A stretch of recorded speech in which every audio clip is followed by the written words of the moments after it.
life. Some of us are facing now these problems. We have said these dialogues at least one time in our lives. What are these? I have no real happiness in my life. I'm doing my work in my family. I'm doing all the work which I can do, but there is no happiness or there is no satisfaction with that. In my work, I don't have real happiness. In my family, I don't have real happiness. In my profession or my position, I don't have real happiness. The second thing is, I'm trying to do something great or something big to achieve something, but all the doors, all the ways in which I am going, all the doors have been closed. There is no door open to me, which I am trying to acquire. I can't get anything. The third thing is, many people are being with me, many people are around me, but there is no real love in them. There is no real love in them, which I am trying to acquire or which I am trying to get. These are the three problems. No happiness, there is no way. And the third thing is, there is no real love, which I am trying to get from people. I can't get the real love. Nobody is loving me. They are trying to be happy with me. They are encouraging me, but they are not really loving me. If these are the three problems which you are facing now, there is an answer in the Bible from Isaiah chapter 60.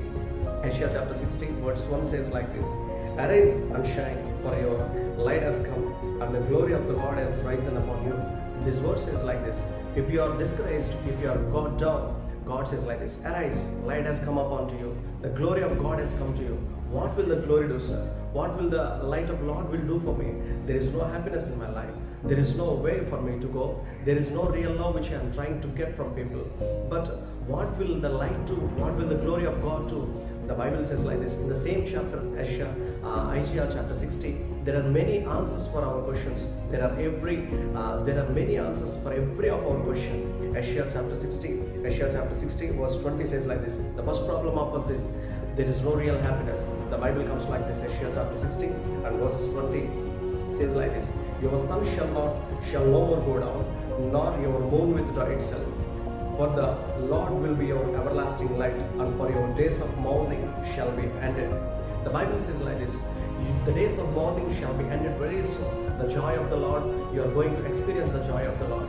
You are facing, there is no happiness in my life, in my work, in my family, in my every position.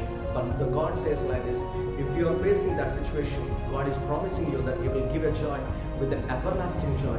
Bible says like this: He is our Savior, who have come upon to us, who have come to us to give us the real joy in our life. As we think about our situations, we are having everything, whatever we want, but are we really satisfied? There is no answer for that. God's word says like this: He will give us satisfaction, which we are trying to acquire. He will give us happiness, which we are needed to, which we are really seeking for that. The second thing we are facing is there are many ways before me, but whatever the way I choose, the doors are being closed. Examples are there in the Bibles too. There are many examples in the Bible. For the first thing, there is no happiness. God is saying, the days of mourning shall be ended. As we see Abraham in Genesis chapter 21, he had two sons, Ishmael and Isaac.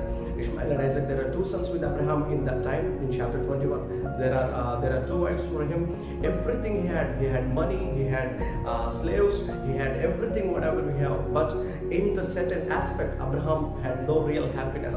But God is saying, I will give you real happiness. After chapters are going on, when the days are going on, Abraham was really made joyful. Abraham was really made happy from the Lord. The second thing which you are facing is there is no doors open for me to go in. The Bible says like this in the same Isaiah chapter 60 verse 11 says like this: your gates shall be open continually day and night. They shall not be shut, that people may bring to you the wealth of the nations with their kings led in procession. Just think the verse. As we meditate upon this, God says like this: there are many ways before us, but no door is open in that way. As we think of this verse, there will be a character called Joshua. There is a book called Joshua in the Bible. In that, if we see or if we read along the chapters, there is a sixth chapter. In the sixth chapter, there is a city called Jericho. When people are going to the promised land to Canaan, there is a city called Jericho which is in the middle of their way. God has promised to Joshua that wherever you step your foot, I will give the land to you. But there is no land for Joshua or Israelites to foot or to step in. The gates of the Jericho are closed. Joshua chapter 6 and verse 1 2 says like this.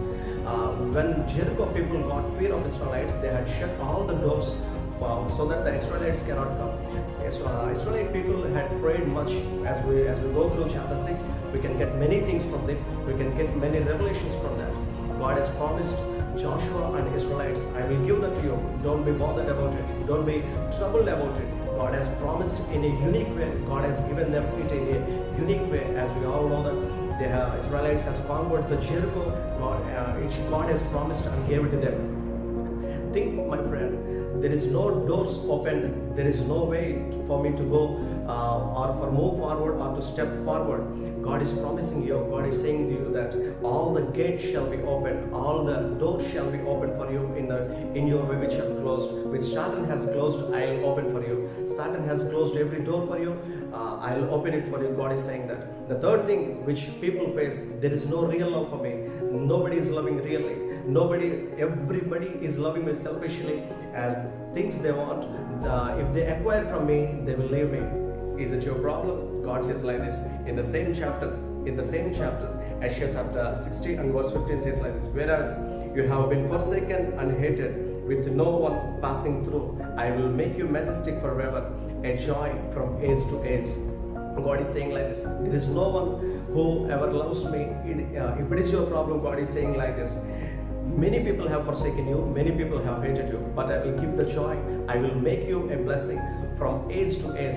As we see about Joseph, we know about his life. Everybody has forsaken him, even his family, even every situation is being opposite to him. But God is with him in his every situation, so that Joseph was made as a blessing. God made him as a blessing for the nations.